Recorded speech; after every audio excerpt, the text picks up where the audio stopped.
You know, do you think of him as just a concept, Messiah, a perfect man, someone who came and told us that we need to forgive our enemies? Do you have a artistic relationship with Jesus? Do you feel Jesus? Do you really feel his suffering and what he went through and how difficult it was? You know, in the Hundoke, we could see how important Jesus was for God. God had waited for so long. They talk about the Word. I think that concept, the Word, is difficult to understand, but God had created the world in Adam and Eve. And when Adam and Eve fell, that Word went back into the heart of God. And it could never be revealed again until there was a pure vessel that came like Jesus Christ.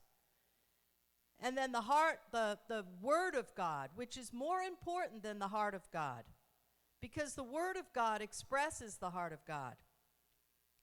It's not the word in the Bible, it's God's hope, God's dream, God's love, God's ideal. That's the Word of God. And then that was put into the heart of Jesus. So Jesus was busting. Jesus was so excited to find people in the congregation to talk to.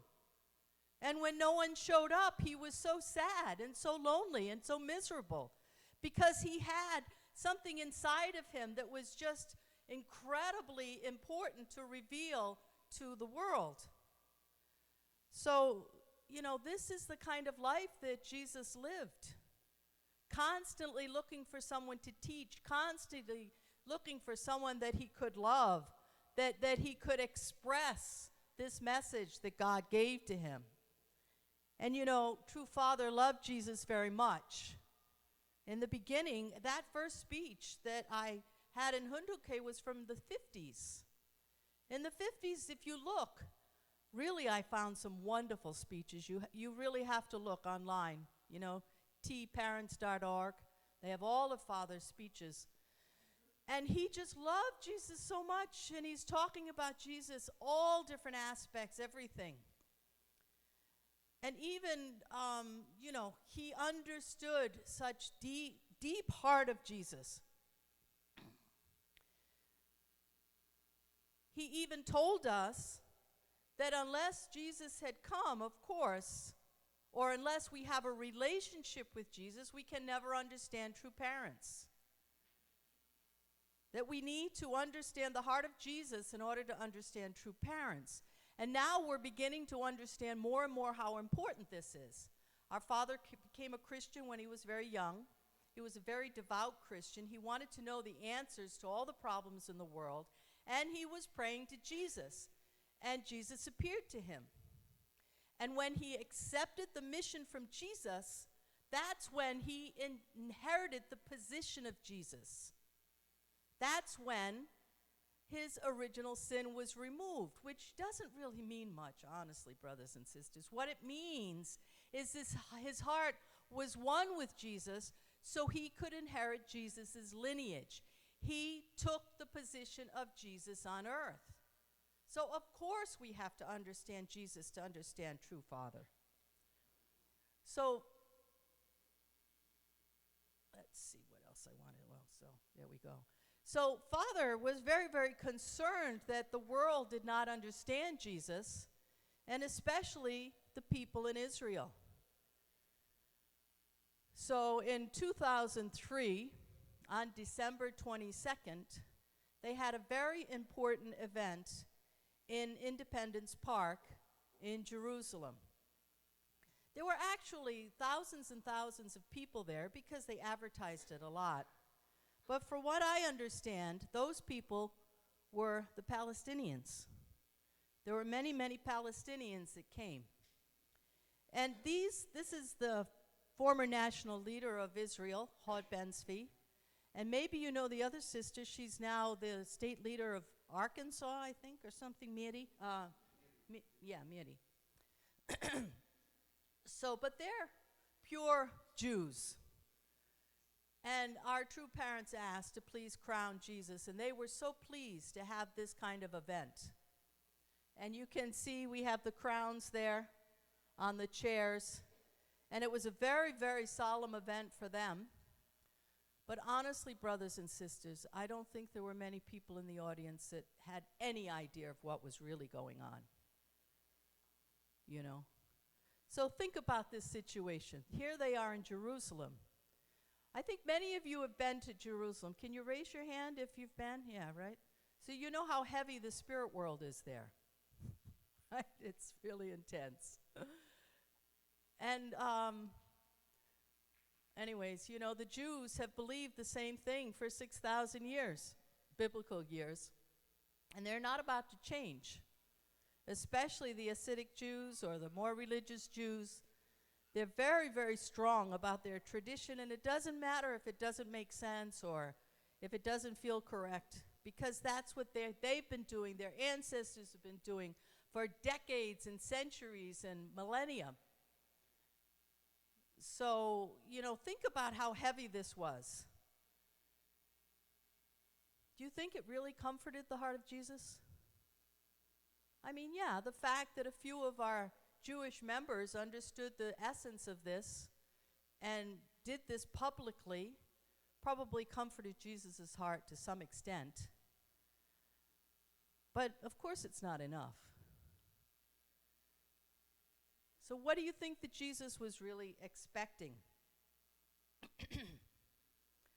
So what's the reality of our movement in regard to Jesus? I mean, let's face it, most of us rejected Christianity. We were not happy with Christianity. I was a Catholic. I was so frustrated and angry with the Catholic Church. When I met our movement, I was so happy that I could find something that was completely different and that didn't glorify this ridiculous teaching that the Christian church was saying about Jesus. You know, washed in the blood, and you can only be saved if, you know, and Jesus' cross and all this, right? And many of us come from Oriental backgrounds where we weren't even Christian. We don't know about Christianity. I've had many, many Japanese members ask me, you know, what do Christians really feel? What does it feel like to be born again? You know, what's the essence of Christianity? So the reality of our movement is that we don't really think much about Jesus. Most of our members rejected Christianity and joined our movement. And when Father told us to visit the Christian ministers in the 80s, how many of you did that? Right? We all went out. We brought Divine Principle tapes, and we invited them to Causa conferences. And I really had such a hard time. I just had such a negative impression of Christian ministers. It was very hard for me. And when I found a good church, I would keep visiting that church. And I had a good experience, but most of them, I just felt, I'm sorry, but I felt, what hypocrites. So this is the reality, and even in Israel, it was the same thing.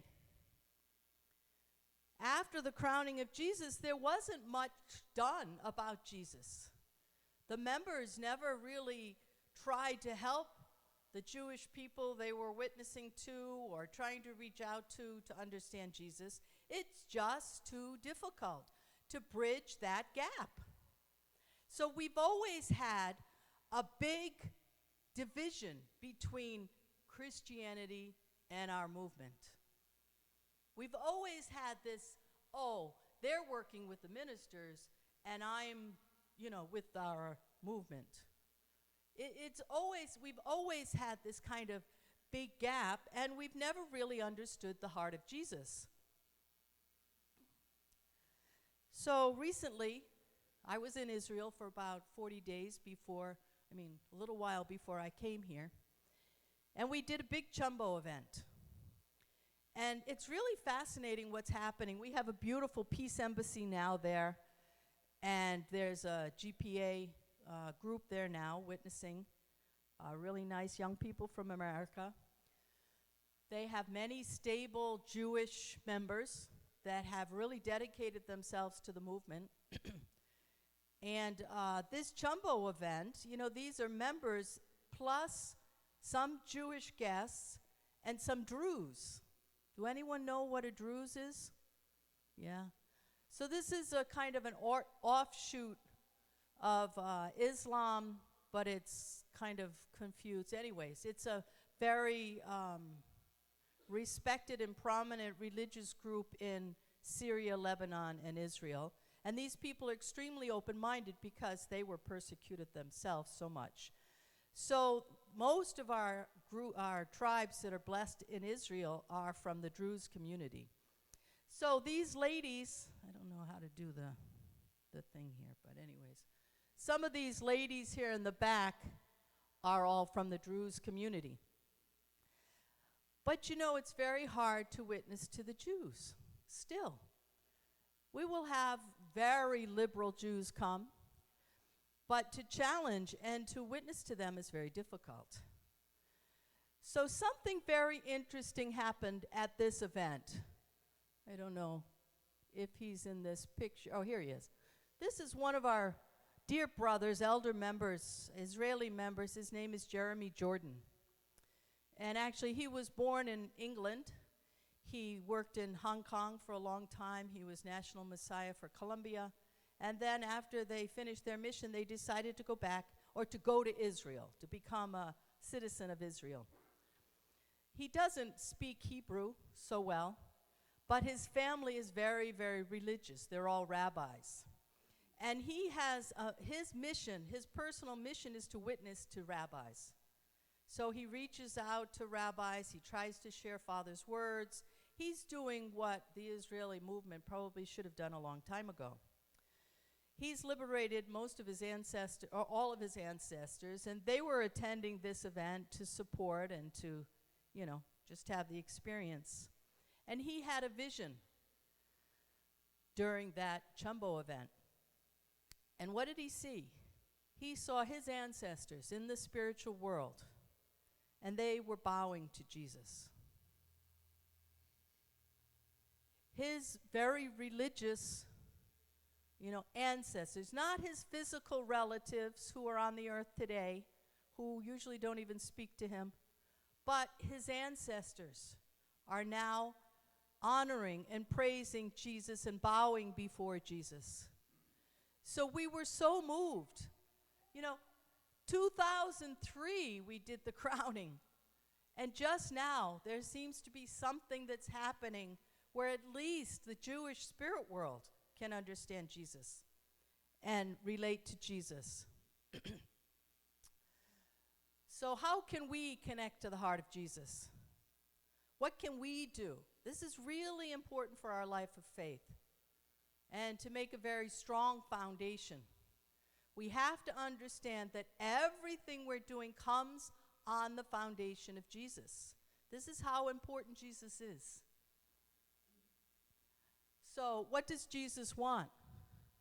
If you really love someone, if you care about someone, you want to give them what they want, right? Right? If your wife is pregnant and giving birth to your child and she asks for, pistachio ice cream, you run out and get pistachio ice cream, right? Right, Josh? So we have to really understand, what does Jesus want?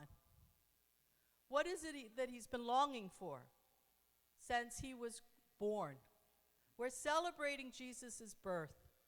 And we have to really understand, what is it that Jesus came to do? Why did he come to this earth, and what was it that he wanted to do? So here's a speech of Father in the 58. With the appearance of Jesus, the word that had been buried in God's mind could be transferred to Jesus' heart. This is the most joyful good news for humankind. Now, I had an experience recently with this word. Because word, we can say do the will of God, or we can say to understand the heart of God. But the word is everything together. It expresses the will, it expresses the heart, it expresses the essence of God. So when it says that with the appearance of Jesus, the word that had been buried in God's mind could be transferred to Jesus' heart, This is so important to understand how important Jesus was and what that meant for God. So therefore, it is only through Jesus that we can be connected to the lineage of God. Otherwise, God's lineage cannot flow through humankind. So here we have lineage. So what does Jesus want? He doesn't want to be crowned, but he wants to be recognized by his people, the Jews, and have them follow his way, right? So we've really messed up on this. Of course, it's probably, actually my husband had a beautiful experience with True Mother 2 times. One time was in Korea at Heavenly G. Berger when he first got his mission. And actually it wasn't with Mother directly, but he met with Dr. Yoon, and Dr. Yoon gave a message to him from True Mother and said, the Muslim world is ready to receive the only begotten daughter of God. And that someday, True Mother's name will be in the Quran. And then another time, Mother came to Dubai and was there when she was flying from Korea to Sao Tome. And you know, Mother can't take a long flight. If she takes a very long flight, her legs get very swollen, and she's in a lot of pain. So usually when she takes a flight, she goes a few hours, rests for a few days, and then goes again. So she stopped in Dubai, and she did sightseeing, looking at all the museums and the beautiful mosques and all the great architecture in Dubai. And my husband was invited to spend that time together, so they were together for 3 days in Dubai, staying at the best hotels. And one day, Mother said to my husband, the Jewish people are ready to receive the only begotten daughter of God. So, you know, when Mother says something, it's very important. She said, the Muslim world has already accepted me, as we can see in Africa. The Muslim world has already accepted our True Mother in a very deep and precious way. And she said the Jewish world is ready. So we've really taken this very seriously. And we're trying our best to find out. That's why we spent so much time in Israel recently, and my husband was there until quite recently. But we have failed to help the Jewish people in the world understand Jesus. But at least in the spirit world, something is happening.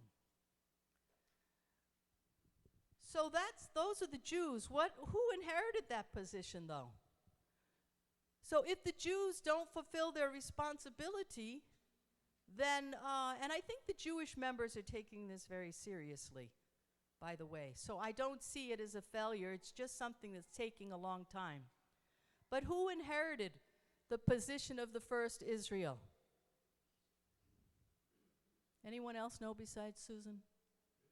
Christians, yes. The Christians are the second Israel.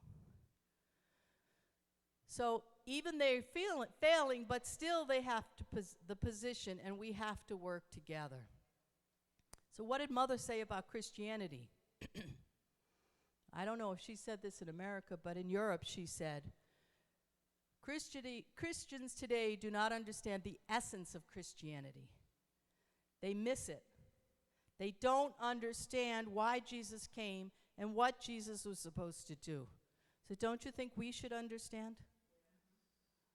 Do you know why Jesus came? Why? Why did he come? My Son, in whom I am well pleased. Okay, so to bring us back to God. Good answer. How is he going to bring us back to God? Through the blood lineage. So let's go step by step, right? Through the blood lineage. He came as the only begotten Son of God. Which means what? Simply he has a pure lineage. It's not a strange concept, brothers and sisters. Everybody's having a fit about Mother saying that she's the only begotten daughter of God. It's not a strange concept. It means that she comes from a pure lineage, and she has a living and loving relationship with God like a daughter. That's all it means. Don't get bent out of shape. And let's say it as much as we can, because the more we say it, the more natural it's going to be. But Jesus also had that same position. And did he want to keep it for himself? So, Jesus' heart, we say the sacred heart of Jesus. I used to hate this picture, right? Because it represented the blood of Jesus, right? Of course, Jesus' blood helped us, but as a very, very last resort. So let's really try to understand what is Jesus' heart. So God's wish was to pass his lineage on through Jesus, but this couldn't happen. So he's still waiting. He's still hoping. And Jesus is working with our true Father. So, there's no difference between the mission of Christianity and the mission of the unification movement. We are all doing the same thing. It's just like even in this room right now, many of you have different concepts about different things in our movement. You may have one idea about Father, another idea about Mother, another idea of what the blessing really means. But it's the same with Christians. They're not different than we are in God's eyes. We all have the same responsibility and the same mission, is to continue the pure lineage of Adam and Eve through Jesus, who should have been true parents, and then through our true parents. So Father said, these are revelations to me from God, and I want you to understand fully the main points. God intended Adam and Eve to come together in heavenly matrimony in the Garden of Eden. Since it was not realized at that time, God intended Jesus to fulfill this marriage in his time. But it was not realized by Jesus either, because no one had faith in him as Messiah on earth. And earlier, Father told us that Messiah means to pass down the lineage of God. So, many of you met my brother yesterday. He was here. And this is a big thing for me because he's my big brother. And he's a lawyer. And if any of you know lawyers, they're very cutting and very sharp and very intellectual. And he also had a public position. He was a state senator for, I think, 3 terms. And then he became a judge. So what we say, big man on campus, right? In our hometown, if we go out to dinner, everybody stops and says hello to Senator Cairns. So the fact that he would come to our humble little church was a big deal for me. Of course, we had a big breakthrough a couple of years ago where we both really repented to each other and we cried in each other's arms. And he told me how much he loved me and he was proud of us. So anyways, this time I said, okay, we're going to go to the Christmas party. He said, great. And he was so happy, and he was very impressed with our community. Everybody was so loving and kind and speaking to him and really embracing him. And and then at one point he asked me, he said, what does your church think about Jesus? And I said, well, first of all, we don't believe Jesus was God himself. And he said, yeah, I know. He was supposed to get married, right? And I said, so you know what we think about Jesus. He said, yeah, I did my research. And apparently him and his girlfriend had some conversation, and then afterwards he decided I should look it up. And he read Father's speeches. And he said it's very deep. And there was no sense of rejecting what I explained to him. No sense at all. He was like, that's very interesting. I have to think about that more.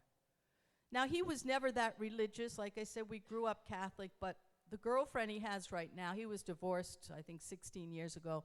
The girlfriend he has now is very connected to the Catholic Church, so he's connected to the Catholic Church because of her, and he always talks about that with me.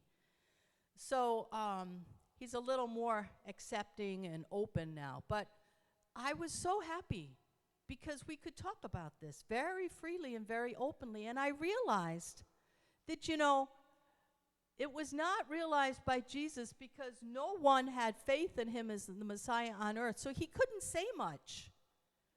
But the time has changed where we can say many, many things, where we can share with people that we don't need to worry. The spirit world is completely different. Even here in Columbus Church, you know, I come every year. And this year you're different.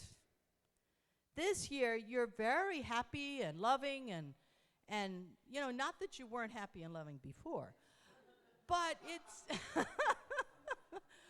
but it seems there's a new life I see. You know, and it's not because this or that, but it's because the whole spirit world is changing. Everything is changing. It's really a new age, brothers and sisters.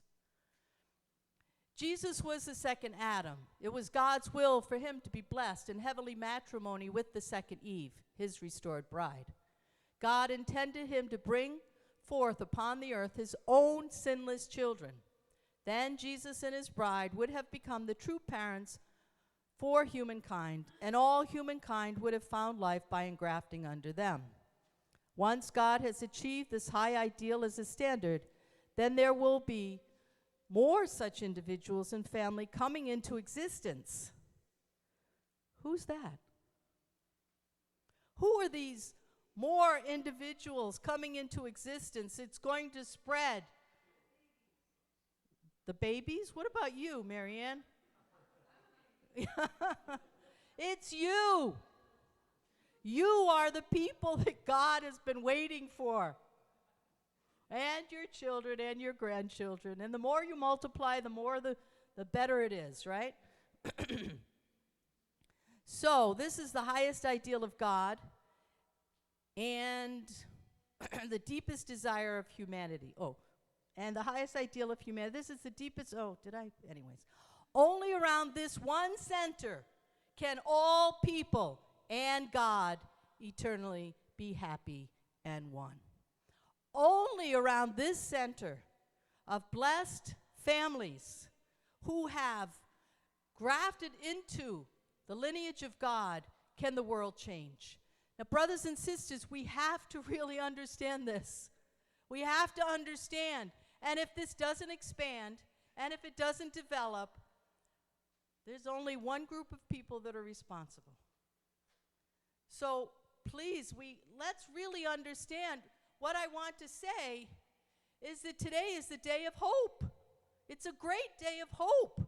And when we celebrate Jesus' birth, we need to understand why Jesus came to earth and what it is that he wanted to accomplish. And if we want to make Jesus happy, if we want to have a Merry Christmas, we need to at least understand this and talk about it, share it, and naturally things will develop and happen. So let's give Jesus hope. Let's fulfill Jesus' mission today. So True Father is waiting for help, for our help to fulfill Jesus' mission. He told Jesus, I will take on this mission. And then he spent, I don't know how many years, 50 years teaching us and educating us. And our second gen didn't have that wonderful personal experience, but it's up to us to share with them and to help them to understand. So Jesus was already blessed, right? But he doesn't have a lineage. He wasn't able to do that. So, I know you're hearing this all the time, but my main point is that when we celebrate Jesus, we have to understand that what Jesus wants is the same thing that true parents want and the same thing what we want. It's not separate. It's not different. When we visit the ministers, when we meet people who may be very faithful to the Christian religion, we can share with them this understanding. We should understand so deeply ourselves that it just naturally comes out, that we say to them, wouldn't it have been much better if Jesus had gotten married? If Jesus had a lineage, and then we could connect to that lineage? Wouldn't it have been much better if the people of Israel had accepted Jesus? Now, you will have many people that will say no, but you will have people that will say, well, that's very interesting, right? So let's understand the reason for Jesus' birth. For Jesus' birth, he would grow up, his mother would find a wonderful girl for him, he would get married, and he would have many, many children like Joshua, right? He needs more, right? Yeah, Jesus would have had 12 sons, just like Father, should have had 12 sons, all right? 13, 15, 17, 21, right? Because that was God's desire. And we have to make this, we don't need to be afraid. We don't need to be worried. This is something that's really amazing and fascinating, that Father was talking to us since the 50s. Father had no problem because he knew directly from Jesus and he understood Jesus' heart. So let's really try to understand. I personally have a really hard time with this point, that Christians are Christians and we're unificationists, and never the twain shall meet. I'm sorry, I have this problem, and that's why I'm glad to be working in the Muslim world. So, because I see the Muslims more likely to understand our message than Christians. But I am preaching to myself, and I imagine many of you have the same concept, and I really want to help you with this, that we're not so different, and that Jesus himself is hoping and praying that we can bless more and more people. So let's give Jesus what he wants and give him a very Merry Christmas. Thank you, brothers and sisters.